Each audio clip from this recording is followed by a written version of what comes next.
Bertemu lagi di channel ini dalam pembahasan sejarah dunia yang berusaha untuk mengajak teman-teman untuk menguak ensiklopedia sejarah, baik selama kurun waktu sebelum Masehi ataupun sesudah Masehi.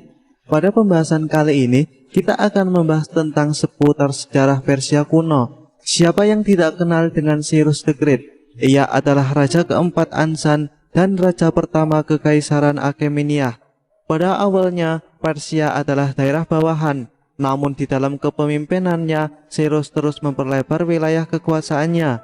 Ia memimpin beberapa kampanye militer melawan kerajaan paling kuat saat itu, termasuk Media, Lydia, dan Babilonia. Dan berikut ini adalah sejarah Cyrus the Great.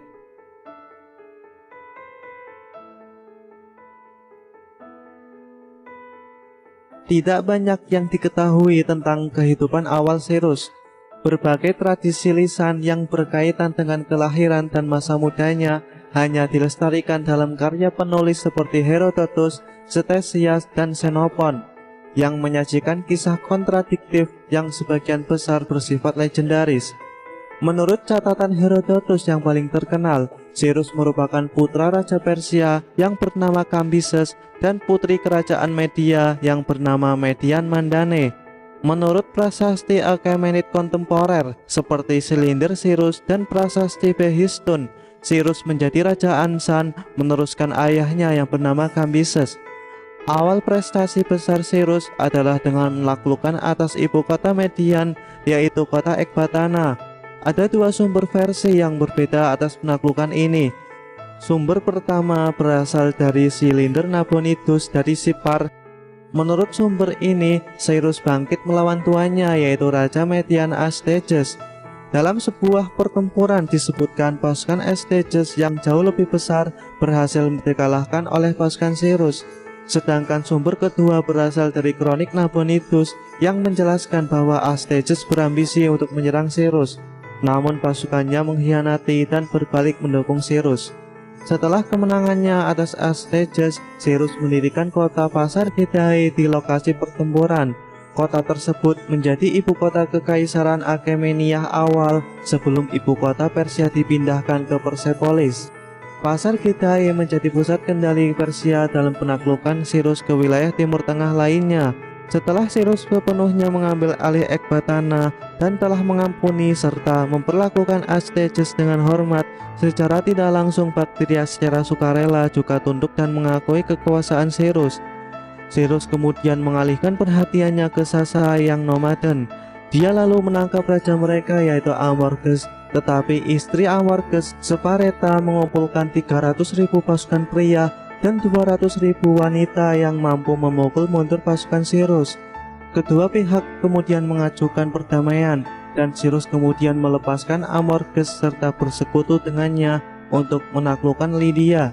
Pada pertengahan abad ke-6 sebelum Masehi, Cyrus berhasil menaklukkan wilayah Armenia dan kemudian mengangkat sekutunya, yaitu Tigranes Orontid, sebagai raja Armenia.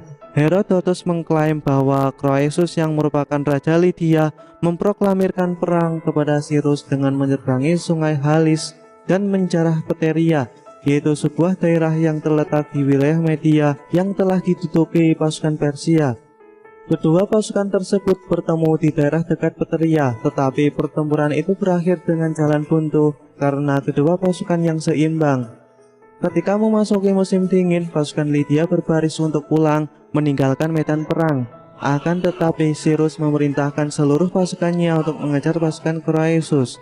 Kedua pasukan kembali terlibat pertempuran yang kedua kalinya di dekat Trimgra yang merupakan daerah Lydia. Cyrus mengerahkan pasukan Dromedaris untuk menghancurkan kavaleri Lydia, sehingga memaksa Croesus kembali ke ibu kota Lydia, yaitu kota Sardis.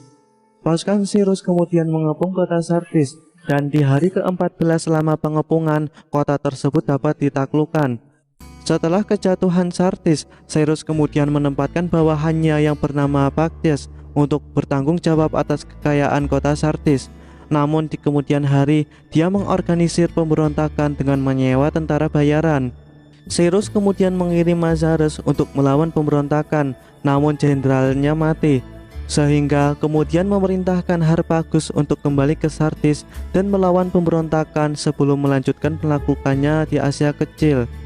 Sementara Cyrus sendiri mengarahkan perhatiannya ke Babilonia dengan menghimpun pasukan besar untuk menyerbu kekaisaran Babilonia.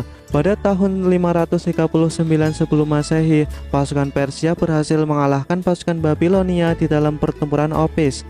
Karena merasa telah dikalahkan, Raja Babilonia yaitu Nabonidus melarikan diri. Setelah 2 minggu penyerangan ke Babilonia, Cyrus diterima dengan baik. Ketika memasuki Babilonia, Cyrus disambut dengan perayaan. Menurut Herodotus, Cyrus tewas dalam pertempurannya dengan Masagetai, yaitu orang nomaden yang tinggal di seberang Iasartes. Ratu Tomiris dari Masagetai diduga memenggal kepala Cyrus untuk membalas kematian putranya. Dapat dikatakan bahwa sosok Cyrus telah bertahan sepanjang sejarah sebagai seorang pria hebat yang mendirikan sebuah kerajaan. Dirinya menjadi lambang raja yang hebat dan yang diharapkan dari penguasa di zaman kuno. Keberaniannya dan aksi heroik untuk terus bangkit telah menginspirasi raja-raja di periode selanjutnya, seperti Alexander yang melakukan invasi dengan kekuasaan wilayah yang jauh lebih besar lagi.